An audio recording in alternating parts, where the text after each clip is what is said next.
Everyone. It's been a while, but I was enjoying my Memorial weekend, and that week of was not a very good. It was very chilly out. But over the course of Memorial weekend, we have ran into an issue. That issue is, if you can't spot it, I'll show you. This can go like this, and this can go like that. So, I think we have an issue here. Because obviously, I took the tire out of that side. Actually, the U-joint pulled out. Or not the U-joint, sorry. My mistake. This is the Heim joint. It actually pulled out of the housing. It's kind of hard to believe that it would happen like that. I thought it'd like snap or something. But no, that's how that happened. But so far, everything else on this has been held up okay. I need to check something else. Oh yeah, that's a lot better. See, I'll tell you something. I was doing a wheelie, alright, and I, went too far back, and I actually didn't stand it up, but I put it on the frame here, as you can tell by the grass. I'll get that out there when I wash it. And what happened was, I stood it up and I think I twisted the frame back to how it's supposed to be. Just well, at least closer to it. That's that. Well, I also hurt myself pretty bad on this, I think, because I was still holding on to the handlebars while I was still in the wheelie. And I pushed it all the way back down. I think I landed on it wrong. And my side hurt for, like, the next 2 days after. And then I jumped it off the inside berm of our racetrack, which, if the wheelie didn't break the Heim joint, then the jump did. And these tires stay straight when they're on the ground, when you're driving it, and there's no tie rod, and the tie rod's broken. Yeah, I'm surprised on how straight it stayed. So that's what's up with that, and I believe I have parts coming for it, like, very shortly. And also, a new thing I'm working on. Well, not new to me, but new to people like you. Or not, well, I mean, like, the viewers. This is my field car. And it's got a slight misfire when it wants to. It's kind of hard to predict when it's going to misfire. It's been spray painted. I spent the whole last year with it. I actually have a clip of me going through a water hole with this thing. And it's my race car / field car, and I need to clean it out, that's for sure. It's pretty messy.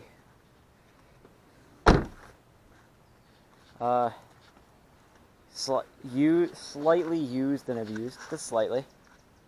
But let's pop the hood here. Might want to get my hood prop, actually. It's this piece of wood right here. This is my hood prop. Oh, you guys up there, hold on. Here it is. Hey, this is off right now because we're gonna snorkel it because what I go through.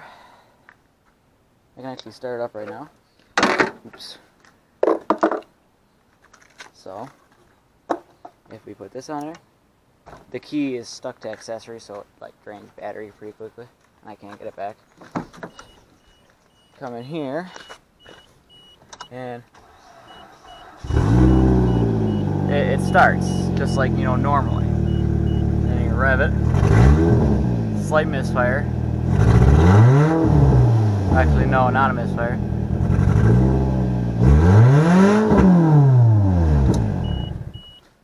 But when it runs nice when it like idles. Just love that smell. Not really. But it's really annoying because once I put that airbox on, it misfires. And what we're going to do is we're going to take this, we believe the mass airflow sensor is getting a lot of crap up in there. And, that's not the best thing to have happen. So we're just going to take this grate out and send it straight back into where the glove box goes. Pretty much snorkel the car. I mean, these are like tin foil. They're pretty malleable.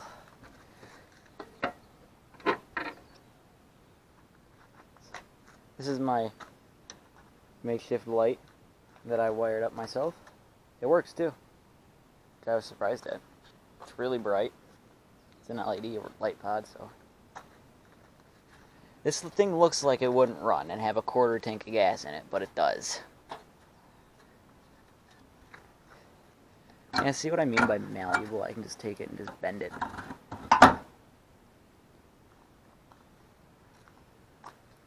So, that's the deal with this thing.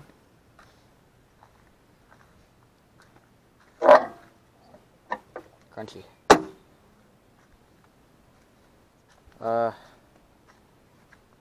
Yeah, there's not much to say about it, honestly. E-brake works. I've probably pretty much wrecked the transmission because I kept, when I got this back here just last night, I had to keep putting it in reverse and forward and reverse and forward while putting it in neutral, letting it rev up, and just dropping it in gear. But I got it. And what I really want to do to this thing is put a mat right here because I plan on racing this year. Put a mat that goes all the way down to here to protect any debris that comes up here. Probably don't need it because of the AC condenser. If you see that. This is the AC condenser. This is the radiator. Has not overheated on me. I am surprised about that. But that's... Coils are fine. Low power. Shut up, camera. Yeah, there's not much to say about this. I will be driving it soon. I'm making videos about it. I don't know if I'm going to use that mount right there, but I might. Radio still works, which is surprising.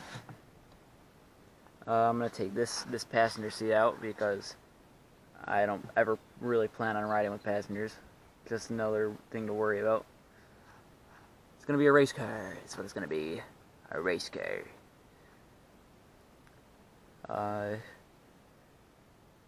I've done some pretty cool stuff with this. It's front-wheel drive. And another story, I was racing against my brother in his F-150. You know those, a 1995 F-150. And those are like, I think mid-size trucks or full-size. I don't even know. But when I was racing against him, I brake checked him multiple times. I got his bumper lodged up under his tire, and I tried spinning him out. Funny thing is, this is a compact car. They're like, not I wouldn't say half the weight of an F-150, but lighter than an F-150. So imagine me just turning into the side of my brother's truck while moving. It's not a good thing. I screwed up the steering. Because now you hold the thing, a little center. Here, I can show you, because I'm right here. This is technically straight for the wheels. And this side's fine. This side doesn't have any camber. But this side used to have a lot of camber. I mean, it's pretty straight now, but it used to be like that. And also had a little bit of toe. Still does, but I bent the strut back by sliding into ruts sliding into them this way and bending this out. It worked a little bit. The strut's still a little bent, but it's a field car. And a race car. So I plan on getting better at racing. I'm doing a lot of things.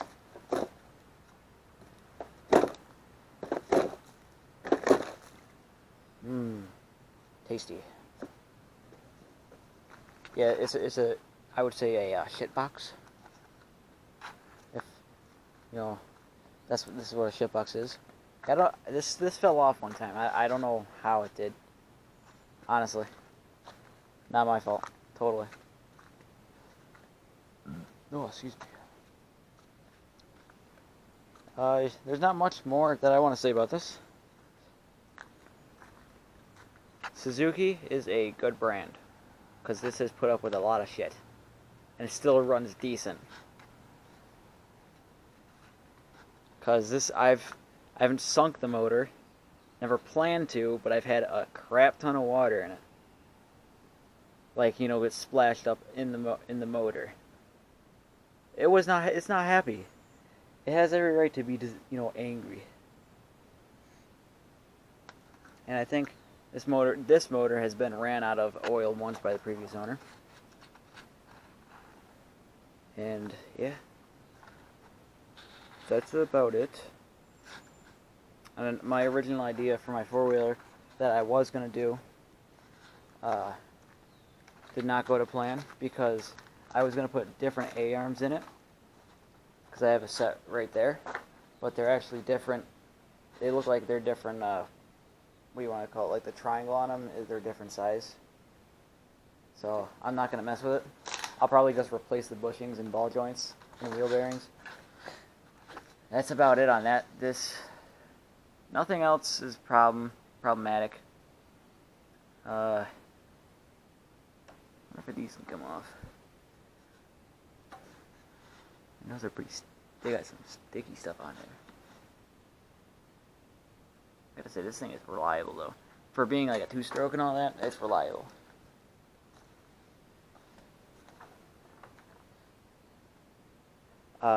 Also, another thing that I didn't tell you about.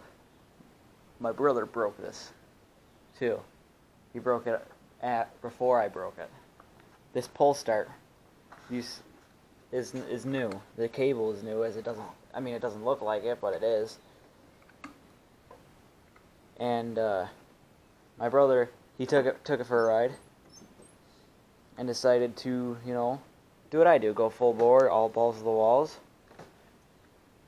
And you know, that didn't go work out for him, because it died on him, because the spark plug boot, the little thing inside there that holds it on the spark plug, the little brass fitting, whatever we're gonna call it, actually broke. It fractured and broke off. Cut spark completely. And it died on him. He kept trying to pull start it, and he actually ripped the rope out of the pull cord. You know, the little plastic wheel that's in there.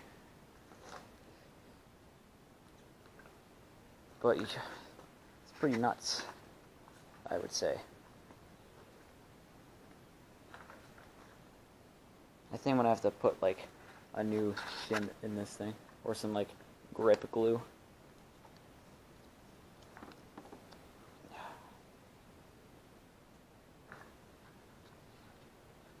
But I'm pretty happy with it, honestly. I cannot complain. I mean, you guys could definitely complain. It's not the best four-wheeler, but it's an awesome four-wheeler, is what it is. And it's a good time for like a wash for this thing. They're not good to sit with mud on them. I don't like to let it sit with mud, but sometimes I just don't get around to washing it.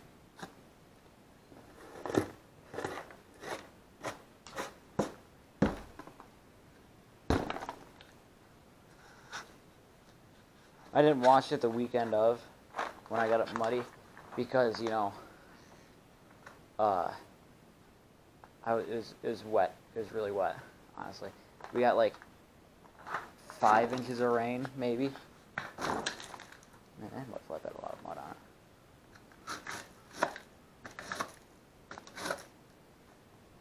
it. What else do I want to talk about on this thing? Oh yeah, Swamp Fox tires.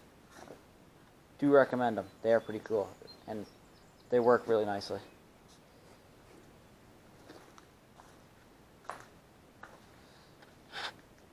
Oh yeah, that's about it. I like it. I really do.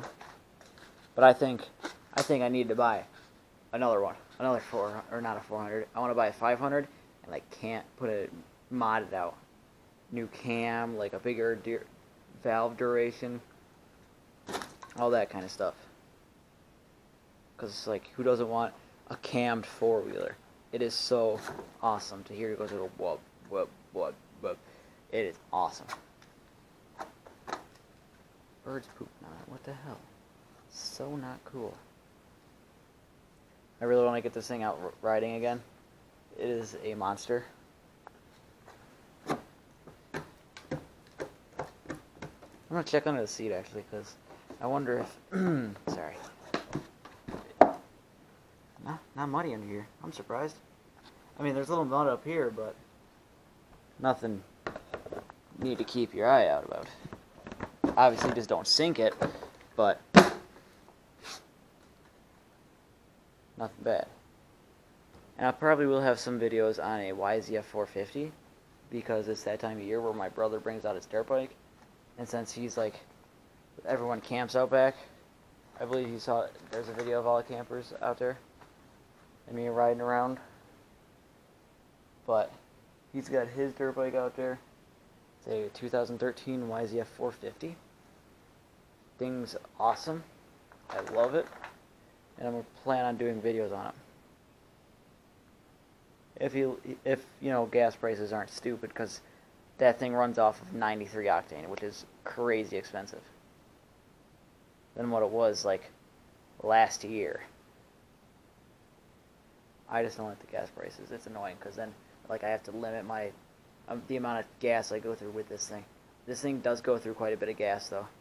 I will say that. I want to actually mod this out. Put a 440 kit in it, like a 4 out to a 440. Make it like a stroker 440. That'd be awesome. Some aftermarket reed valves, Lectron carb. Then I want to get a 500, mod that out, so I can have like a 4-stroke, so I don't gotta run mixed gas all the time. A 4-stroke, not 4-stroke, I mean 2-stroke 400s are awesome. Make a lot of power stock. They make 38 horsepower stock. And 500s are awesome too, because they're like that torquey 4-stroke, like easy kind of power. And I want to like talk more because it's been a while since I made a video. Let me take a seat right here. Battery might die on the camera, but it's whatever. I want to get like a new crankcase for everything. I want to get new parts for everything, like that are new, brand new manner, like cast, so I can take them, put helicoils or whatever to make the threads last longer. And so what if I ever do have to take it apart, which I probably will have to, I don't have to worry about what I have to worry about now is stripping out bolts, which is really annoying.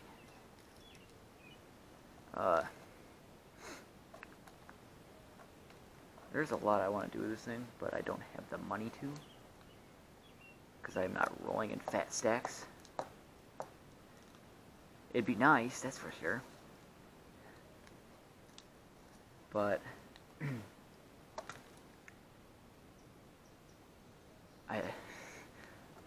there's a lot to say, but I gotta word it correctly. I do need new wheel bearings for both sides. On this, I need new shocks, front struts, and I want to get actually purple springs because these are originally red and the guy spray painted over them, and I want to get purple ones.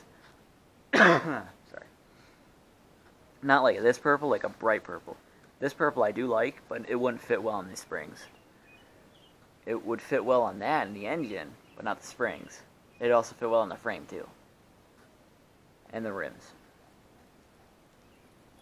But I want to get, I seen Fox shocks for these, but they go for like $300 a piece, which is a lot more than I'm willing to pay. I mean, I heard about Bronco shocks, but from the reviews, I hear they're pretty dog shit. Which I don't want dog shit shocks. I want stiffer ones. Or like good ones and stiff springs, because I like jumping. If you couldn't tell. I do need to wash this though. It's one thing I will do. Wash it with a pressure washer tomorrow. Not gonna do a video because it's just washing a 4-wheeler. don't feel like many people would watch it. Although I did make a video on cutting trees, like limbing trees, which you could say it's equally as stupid, but I think you're wrong. Stupid flies. But I'm pretty happy with it right now, so I'm not going to really do nothing to it besides fix it when problems arise.